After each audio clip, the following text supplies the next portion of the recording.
नमस्कार दोस्तों, चलिए जानते हैं 10 मिनट में झारखंड की 20 बड़ी खबरों को। लेकिन वीडियो को शुरू करने से पहले लाइक और सब्सक्राइब जरूर कर दें।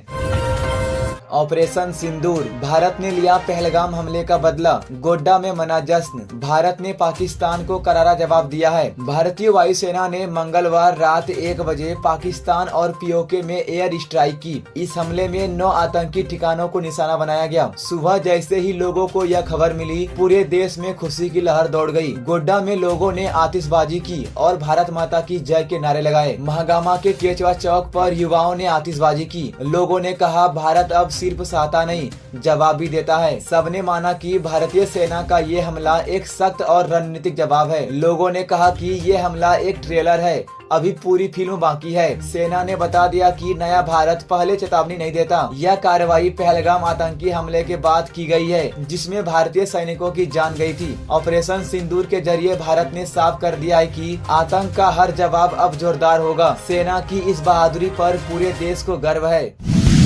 झारखंड में पड़ेगी भीषण गर्मी, 10 से 13 मई तक इन जिलों में चलेगी लू। झारखंड में गर्मी का प्रकोप बढ़ने वाला है। मौसम विभाग ने बताया है कि झारखंड से एक ईस्ट वेस्ट ट्रफ झारखंड की तरफ बढ़ रहा है। इसका असर अगले कुछ दिनों में संथाल परगना के जिलों में साफ दिखेगा। ईस्ट ट्रफ के साथ उत्तर छत्तीसगढ़, पूर्वी और पश्चिमी मध्य प्रदेश में भी एक चक्रवातीय सिस्टम बना हुआ है, जो गर्म हवा को झारखंड की ओर ला रहा है। मौसम विभाग ने बताया है कि 10 से 13 मई तक झारखंड के 6 जिलों में लू चल सकती है। 10 मई को दुमका, पाकुड़ और गोड्डा में येलो अलर्ट जारी किया गया है। 11 से 13 मई तक देवघर, जामताड़ा, दुमका, गोड्डा और साहेबगंज में भीषण गर्मी और लू की संभावना है। लोगों को इस दौरान धूप से बचने, ध्यान रखने और पानी पीने की सलाह दी गई है। अगले 5 दिनों में तापमान में 4 से 5 डिग्री तक बढ़ोतरी हो सकती है। जिन जिलों में तापमान बढ़ेगा, वहां के लोगों को ज्यादा गर्मी और बेचैनी का सामना करना पड़ेगा। राजधानी रांची के लिए 11 से 13 मई तक कोई चेतावनी नहीं जारी की गई है। हालांकि यहाँ का तापमान धीरे धीरे बढ़ेगा। अधिकतम तापमान 3 डिग्री तक बढ़ सकता है। न्यूनतम तापमान 1 डिग्री की वृद्धि हो सकती है।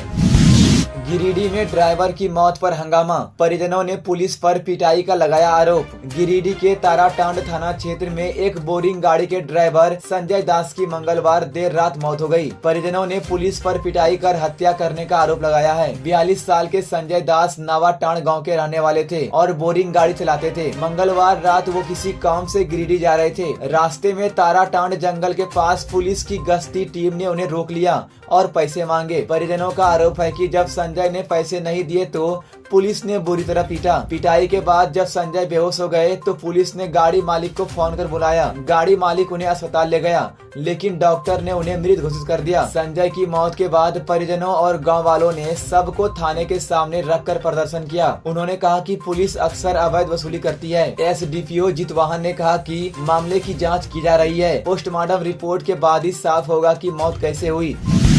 रांची में मॉक ड्रिल से मचा हड़कंप, हमले के अलर्ट पर दौड़ी एम्बुलेंस और फायर ब्रिगेड। डीसीएसपी भी मौके पर पहुंचे। बुधवार शाम ठीक 4 बजे रांची के डोरंडा इलाके में अचानक सायरन बजने लगा। सायरन की आवाज सुनते ही मॉक ड्रिल शुरू हो गई। यह अभ्यास मेकॉन चौक के पास किया गया, जहां हमले की सूचना मानकर कार्रवाई शुरू हुई। जैसे ही हमले की खबर फैली, मौके पर फायर ब्रिगेड, पुलिस, एम्बुलेंस और जिले के बड़े अधिकारी पहुँच गए। घायलों को तुरंत बचाकर अस्पताल भेजा गया। सड़क खाली कराने के लिए ट्रैफिक पुलिस भी एक्टिव हो गई। रांची के एसएसपी चंदन सिन्हा ने बताया कि सायरन बजते ही मॉक ड्रिल शुरू हुआ और इलाज के लिए JF1 के पास एक स्कूल को अस्थायी अस्पताल में बदला गया। यहाँ घायलों को रखा गया और इलाज की व्यवस्था की गई। इस मॉक ड्रिल का मकसद था आपात स्थिति जैसे युद्ध या आतंकी हमले से निपटने की तैयारी। ब्लैकआउट भी किया गया, यानी पूरे इलाके में बिजली बंद कर दी गई ताकि अंधेरे में भी लोग सुरक्षित रहने और मदद करने का अभ्यास कर सके। फायर ब्रिगेड, एम्बुलेंस और पुलिस की गाड़ियाँ तेजी से दौड़ती नजर आई। स्थानीय लोगों से शांति बनाए रखने की अपील की गई और बताया कि ये सिर्फ अभ्यास है,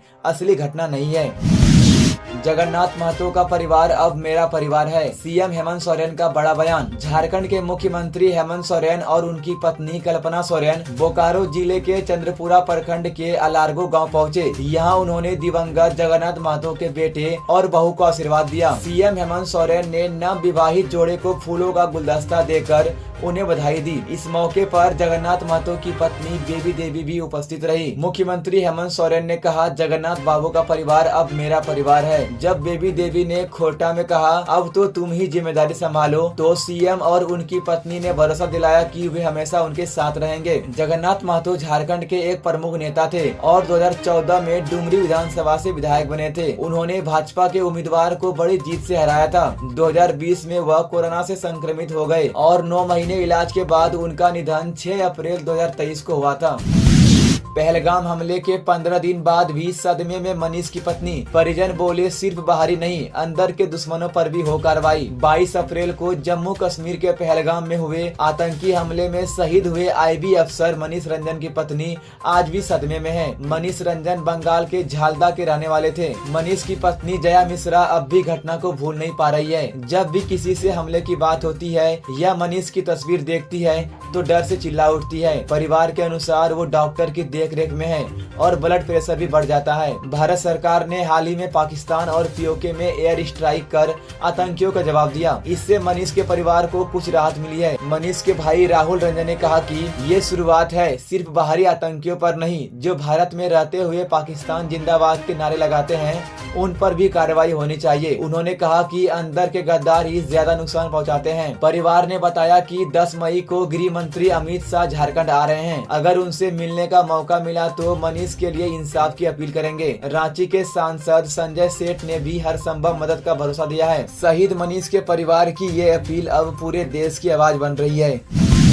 पलामू में हथियार के साथ माओवादी गिरफ्तार, लेवी वसूली करने आया था, पुलिस ने दौड़ाकर पकड़ा। पलामू जिले के हुसैनाबाद में पुलिस को माओवादी गतिविधियों के खिलाफ बड़ी कामयाबी मिली है। पुलिस ने एक भाकपा माओवादी उपेंद्र यादव को उस समय गिरफ्तार किया जब वो ईंट भट्टे से लेवी वसूलने आया था। गिरफ्तारी मंगलवार देर रात की गई। पुलिस को गुप्त सूचना मिली थी कि बसडीहा ईंट भट्टा के पास एक संदिग्ध शख्स लेवी लेने आया है। सूचना मिलते ही थाना प्रभारी सोनू कुमार चौधरी की टीम मौके पर पहुंची। वहां एक शख्स खड़ा मिला जिसके हाथ में प्लास्टर बंधा था। जैसे ही उसने पुलिस को देखा भागने लगा, लेकिन जवानों ने उसे दौड़ाकर पकड़ लिया। पकड़े गए युवक की पहचान उपेंद्र यादव के रूप में हुई। उसके पास से देसी कट्टा, एक जिंदा कारतूस, मोबाइल फोन और भाकपा माओवादी का पर्चा बरामद हुआ। पूछताछ में उसने बताया कि भाकपा माओवादी के रीजनल कमांडर नितेश यादव के कहने पर लेवी वसूलने आया था। गिरफ्तारी के बाद बुधवार को पुलिस ने उसे जेल भेज दिया। इस कार्रवाई को पलामू पुलिस की बड़ी कामयाबी मानी जा रही है। पुलिस का कहना है कि नक्सलियों के खिलाफ ऐसे ऑपरेशन आगे भी जारी रहेंगे।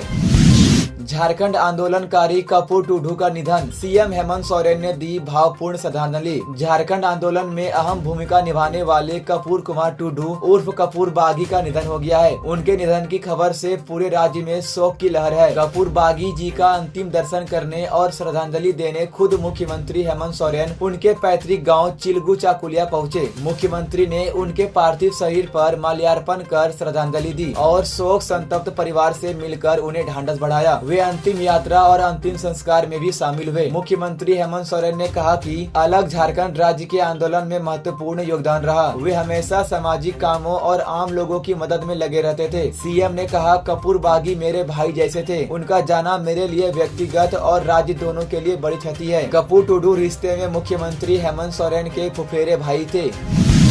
झारखंड में बदला मौसम का मिजाज, रांची में झमाझम बारिश, 8 जिलों में येलो अलर्ट। झारखंड में आज दोपहर के बाद मौसम ने करवट ली। तेज धूप के बाद अचानक मौसम बदला और राजधानी रांची में जोरदार बारिश हुई। इससे लोगों को गर्मी से काफी राहत मिली और मौसम सुहाना हो गया। मौसम विभाग ने बताया है कि अगले 3 घंटे के अंदर इन 8 जिलों में तेज बारिश और वज्रपात हो सकता है, जैसे कि रांची, बोकारो, लातेहार, रामगढ़, पश्चिमी सिंहभूम, देवघर, गढ़वा, पलामू। इन जिलों के लिए येलो अलर्ट जारी किया गया है। इसके अलावा चतरा और जामताड़ा में भी गरज के साथ बारिश और वज्रपात की संभावना है। मौसम विभाग ने कहा है कि बोकारो, लातेहार, रामगढ़ और पूर्वी सिंहभूम में भी तेज हवाओं के साथ जोरदार बारिश हो सकती है। बिजली गिरने का भी खतरा है, इसलिए लोग सावधानी बरतें। 10 मई से झारखंड में फिर हीट वेव शुरू होगी।